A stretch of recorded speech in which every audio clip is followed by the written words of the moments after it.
Hey friends, Dr. Christy here, and today I want to talk to you about a hormonal imbalance that affects a lot of women these days called PCOS, stands for polycystic ovarian syndrome.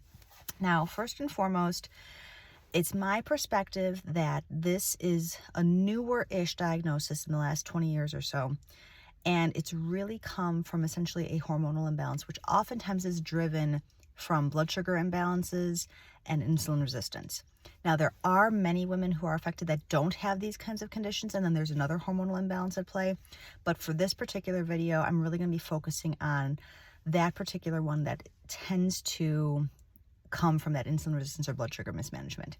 Now, full disclosure, I was actually diagnosed with PCOS many years ago, and I'll share with you my story.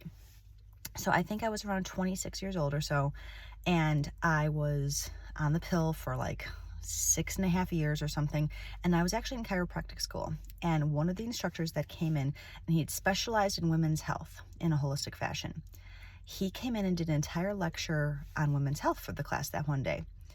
And he went on this long soapbox about how horrible the birth control pill is for women.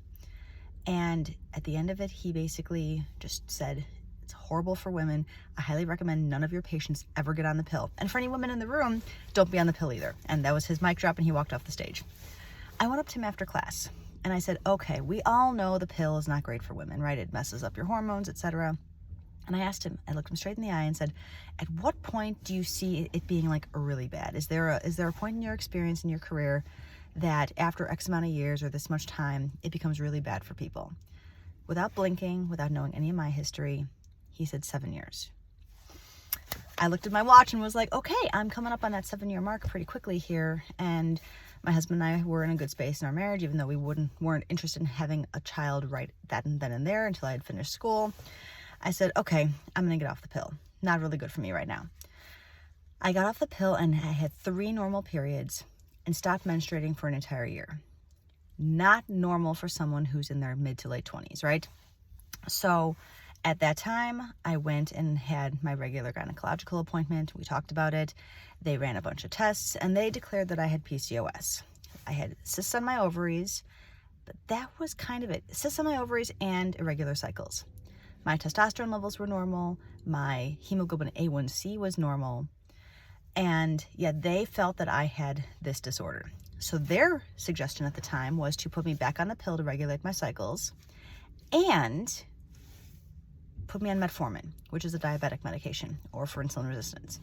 I said, well, yeah, I do eventually want to have kids. Maybe not right now or tomorrow. I do eventually want to have kids, so I'm going to say no to the pill. And I'm not actually diabetic, and my hemoglobin A1C was normal. So no thanks, I'll take a pass and try and do this on my own. I focused on some basic metabolic things. I got my diet really on point. And to be honest, my diet prior to that was not bad. But I cut a few more starches, was a bit more mindful about what I was eating, and I exercised very consistently 5 days a week. Within 3 months, I brought my periods back almost normally, almost regularly. Nothing else was involved. Now, granted, I was in my mid-20s. I was not in my 30s or 40s, where sometimes this can be a little bit harder. The more time you have under your belt doing certain, having different lifestyle patterns, the harder it can sometimes be to reverse those things.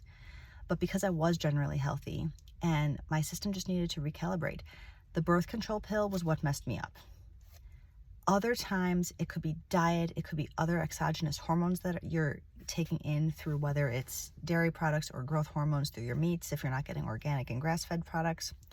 So things of this nature all can impact your hormones, whether that's the birth control pill or other forms of birth control, or things that you're eating and what you're doing in your lifestyle. This is my point for today. If you've been diagnosed or someone you know has been diagnosed with PCOS, we have to look to the root cause of what has disrupted your hormone balance. Sometimes that can be the pill, sometimes it can be other things you're taking in. Quite frankly, sometimes it can just be the simple act of being sedentary and not eating well, because these things really do impact our hormones. Estrogen dominance oftentimes comes from over obesity and having too much fat in our bodies. And oftentimes, if our blood sugar is imbalanced, it leads more likely to us having more fat than we need to have in our systems. So this is just my little, message for you today. Hormonal imbalances are really, they're very intricate. I often recommend herbs. I often recommend different supplements for women that are dealing with this. But we have to start with the basics and make sure that things are the way that you really know that they should be as far as your diet and exercise and lifestyle basics are concerned, and blood sugar is managed properly. Now, birth control is a totally separate scenario.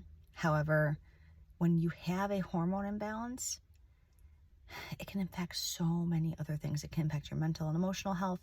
It can also impact other areas of your physical body. So those are my quick messages for your day. Probably not so quick, but look to the bigger picture. And I'm not going to recommend any specific herbs or vitamins at this particular point, because once again, this is not a substitute for personalized medical care. Herbs are, I find, very unique and specific to each individual woman. Herbs to me are like medications. I don't just give them out willy-nilly. So again, I hope you have had a good day. If you have any questions about PCOS or other hormonal imbalances, especially in menstruating women, drop them below and I'll try and make another video. Hope you have a good day and talk to you soon.